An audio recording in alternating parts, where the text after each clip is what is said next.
واضح اطلاعات ہیں کہ بالآخر شہباز شریف حکومت نے IMF کے تمام مطالبات ماننے کا فیصلہ کیا ہے، اس کے بعد پاکستان اور IMF کے مذاکرات نتیجہ خیز مرحلے میں داخل ہوتے دکھ رہے ہیں۔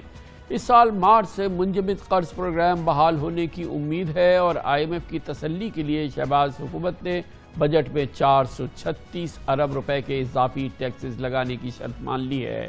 یہ نہیں معلوم کہ یہ ٹیکسز آئیں گے کہاں سے، مگر بہرحال حکومت نے کہا ہے کہ وہ ایسا کرے گی۔ اس کے علاوہ پیٹرولیم لیوی بتدریج بڑھا کر 50 روپے لیٹر تک پہنچانے کی بھی یقین دہانی کرا دی گئی ہے۔ ہر لیٹر پہ 50 روپے حکومت ٹیکس لگائے گی۔ IMF کی یہ ڈیمانڈ تھی، حکومت نے اس کو تسلیم کیا ہے۔ تنخواہ دار طبقے اور اشرافیہ کے بڑے منافعوں پر بھی ٹیکس بڑھے گا۔ یہ پیش رفت وزیر خزانہ ڈاکٹر مفتاح اسماعیل کی سربراہی میں پاکستانی معاشی ٹیم کی IMF سٹاف مشن سے کل ورچوئل میٹنگ کے بعد سامنے آئی ہے اور پاکستان میں IMF کی نمائندہ ایشتر پیریز نے مقامی میڈیا میں اس باہمی اتفاق کی تائید کی ہے۔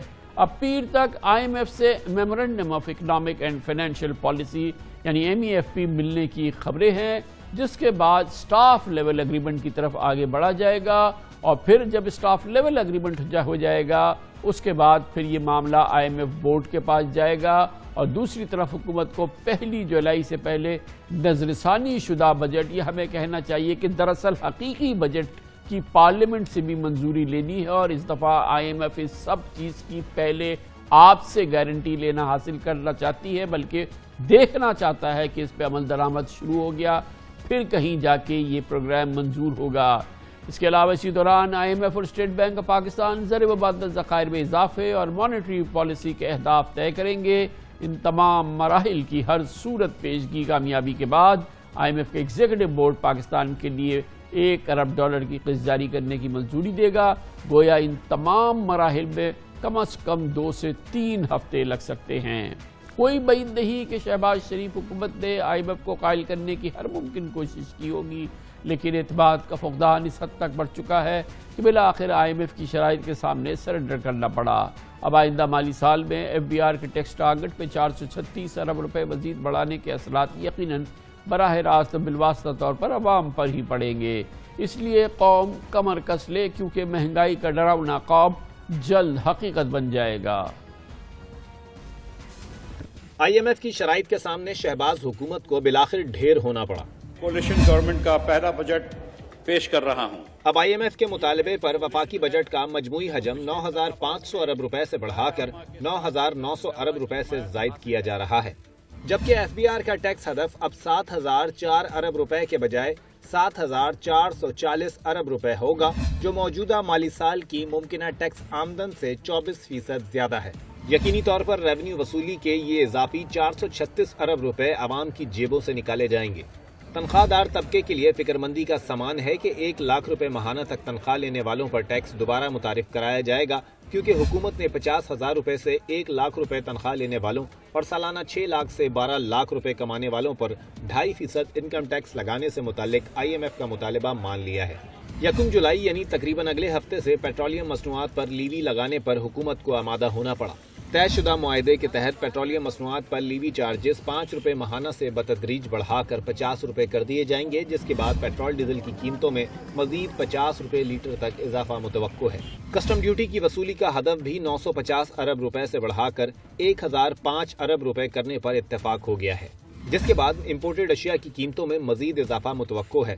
ٹیکس آمدن میں مزید اضافے کے لیے حکومت نے پہلے سے ٹیکس دینے والے کارپوریٹ سیکٹر پر مزید انکم سپورٹ لیوی لگانے کا فیصلہ کیا ہے، جس کے تحت سالانہ 15 کروڑ روپے سے 30 کروڑ روپے کمانے والے افراد اور کمپنیوں پر 1% سے 4% تک اضافی انکم سپورٹ لیوی لینے کا فیصلہ کیا ہے، جس کے بعد پاکستان میں کارپوریٹ ٹیکس 33% تک پہنچ جائے گا، جو دنیا میں بلند ترین سطح ہے۔ اس وقت دنیا میں بھرپور ٹیکس لینے والے ممالک میں شامل امریکہ، برطانیہ، ناروے میں کارپوریٹ ٹیکس کی شرح 19 سے 22% کے درمیان ہے۔ بھارت میں بھی کارپوریٹ ٹیکس 25% ہے، مگر پاکستان میں یہ ریٹ 33% تک پہنچ رہا ہے۔ یہ بوجھ بھی بالآخر ایک عام آدمی پر منتقل ہوگا۔ دلچسپ بات ہے کہ نظر ثانی شدہ بجٹ تجاویز میں بھی زرعی شعبے کو ٹیکس نیٹ میں لانے کو نظر انداز کیا گیا ہے، بلکہ زمینداروں کے لیے ٹریکٹر، زرعی آلات اور مختلف اجناس کے بیجوں پر سیلز ٹیکس کی واپسی برقرار رکھی گئی ہے۔ حیران کن بات ہے کہ ملک کی 25% معیشت کا احاطہ کرنے والے زرعی شعبے کو ٹیکس چھوٹ پر نہ IMF کو کوئی تحفظات ہے اور نہ ہی حکومت کی مجال ہے کہ زرعی آمدن کو ٹیکس نیٹ میں لائے. یہ بس مشکل صورتحال ہے, اس پہ بات کرتے ہیں. اس کے لیے ہم نے دعوت دی ہے, ہمیں جوائن کر رہے ہیں Uzair Younus, director for Pakistan Atlantic council South Asia centre, Washington سے ہمارے ساتھ ہوں گے. اور ہمارے ساتھ اسٹوڈیوز میں موجود ہیں جناب ریاض الدین ریاض, سابق deputy governor state bank of Pakistan. بہت بہت شکریہ. ریاض صاحب, میں آپ سے آغاز کرتا ہوں. یہ فرمائیے گا کہ یہ تمام صورتحال کا ایک صرف یہ نتیجہ ہے کہ IMF پروگرام بحال ہو گیا, لیکن اس کے نتیجے میں اور اس کے عمل درآمد کے نتیجے میں معیشت پہ جس قسم کا دباؤ آئے گا, جس قسم کے پریشر آئیں گے, جس قسم کی یعنی کہ ایک افراط زر کی کیفیت ہے وہ اپنی جگہ برقرار ہے. تو اس میں ایک اکانومی کا تھرائیو کرنا یا اس کا کسی صورت سے جاب کسی حد تک کریٹ کرنا, محصولات میں اضافہ کرنا, یہ کیسے ممکن ہوگا؟ مثال کے طور پہ جیسے اس میں کہا گیا کہ 450 ارب روپے مزید جو کہ ہدف رکھا حکومت ہے, اس پہ مزید زیادہ جو ہے وہ ٹیکس جمع کیا جائے گا. یہ کیسے ممکن ہوگا؟ اصل میں کامران صاحب, اصل مسئلہ یہ ہے کہ ہمارے ملک میں جب بھی ترقی ہوتی ہے معاشی اور وہ ضرورت سے زیادہ ہو جائے, یعنی کہ جتنی ہماری انویسٹمنٹ اور سیونگ اس کو سپورٹ نہیں کر پاتی, تو اس کے بعد پھر یہ بیلنس پیمنٹ کرائسس شروع ہوتا ہے. تو 6% اس سال ترقی ہوئی ہے جو کہ بہت اچھی ہے, اور باقی بھی کافی کامیابیاں پچھلی حکومت کی پالیسیز کی وجہ سے حاصل ہوئی ہیں. لیکن current account deficit, trade deficit اور دوسرے ڈیفیسٹس جو ہیں وہ بہت بڑھ گئے ہیں, اور ضرورت اب اس بات کی ہے کہ ہماری معیشت کو تھوڑے سے بریک لگائے جائیں, بلکہ کافی حد تک بریک لگائے جائیں, تاکہ وہ اس کی شرح اس سطح پر آ جائے جس کو کہ ہم کہہ سکتے ہیں کہ سسٹینیبل ہو. تو اب 6% گروتھ کو اصل میں کم کرنا ہے, اور اس کم کرنے کے لیے آپ کو پالیسیز ٹائٹ کرنی ہے, مانیٹری پالیسی بھی ٹائٹ کرنی ہے جو کہ ہو چکی ہے, اور فسکل پالیسی ٹائٹ کرنے کی ضرورت ہے. اسی وجہ سے سبسڈیز ختم کی گئیں, حکومت نے پیٹرول کی پرائسز بڑھا دی ہیں, اور اب امید ہے کہ انکم ٹیکس میں جو بھی ان کو اقدامات لینے ہیں وہ جلد دے لیں گے, اور تاکہ IMF کے ساتھ سمجھوتا جلدی ہو جائے اور ملک کو معاشی استحکام حاصل ہو. یہ ضرور ہے کہ ترقی کی شرح میں اگلے سال کمی ہوگی, انفلیشن میں اضافہ ہوگا, لیکن یہ اس طرح سے اس کو دیکھنا چاہیے کہ ایک مریض جو شدید بیمار ہو تو اس کو ڈاکٹر جو دوائیں دیتا ہے اس کے بعد اس کو ظاہر ہے کہ وہ اتنی تیزی سے چھلانگیں نہیں لگا سکتا.